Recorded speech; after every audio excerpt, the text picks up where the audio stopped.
But you know that old Grinch was so smart and so slick. He thought up a lie, and he thought it up quick. Why, my sweet little tot, the fake Santa Claus lied. There's a light on this tree that won't light on one side.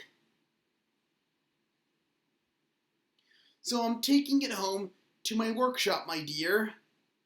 I'll fix it up there, then I'll bring it back here. And his fib fooled the child.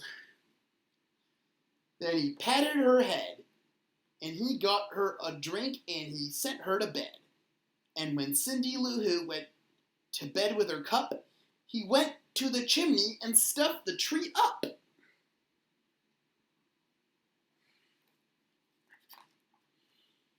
And then the last thing he took was the log for their fire, and he went up the chimney himself, the old liar. On their walls he left nothing but hooks and some wire. And the one speck of food that he left in the house was a crumb that was even too small for a mouse. Then he did the same thing to the other Who's houses, leaving crumbs much too small for the other Who's mouses. It was 1/4 dawn, all the Who's still abed, all the Who's still a snooze, when he packed up his sled, racked it up with their presents, the ribbons, the wrappings, the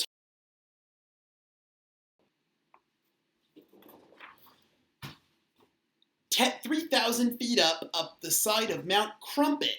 He rode with his load to the tip-top to dump it. Pooh-pooh to the Who's. He was grinchiously humming. They're finding out now that no Christmas is coming. They're just waking up. I know just what they'll do.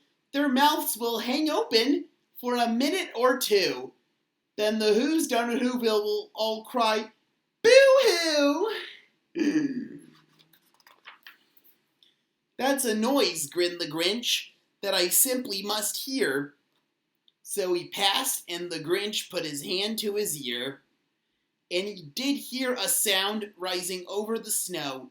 It started in low, then it started to grow. But the sound wasn't sad. Why, this sound sounded merry. It couldn't be so, but it was merry, very. He stared down at Whoville. The Grinch popped his eyes. Then he shook. What he saw was a shocking surprise. Every Who down in Whoville, the tall and the small, was singing without any presents at all. He hadn't stopped Christmas from coming. It came.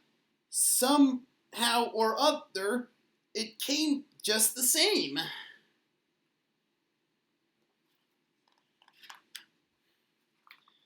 And the Grinch, with his Grinch feet ice cold in the snow, stood puzzling and puzzling.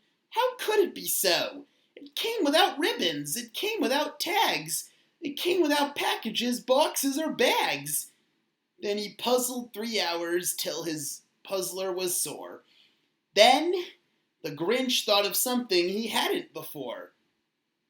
Maybe Christmas, he thought, doesn't come from a store. Maybe Christmas, perhaps, means a little bit more. And what happened then? Well, in Whoville they say that the Grinch's small heart grew 3 sizes that day. And the minute his heart didn't feel quite so tight, he whizzed his load through the bright morning light. And he brought back the toys and the food for the feast. And he himself, the Grinch, carved the roast beast. The end. I hope you enjoyed hearing that classic story by Dr. Seuss.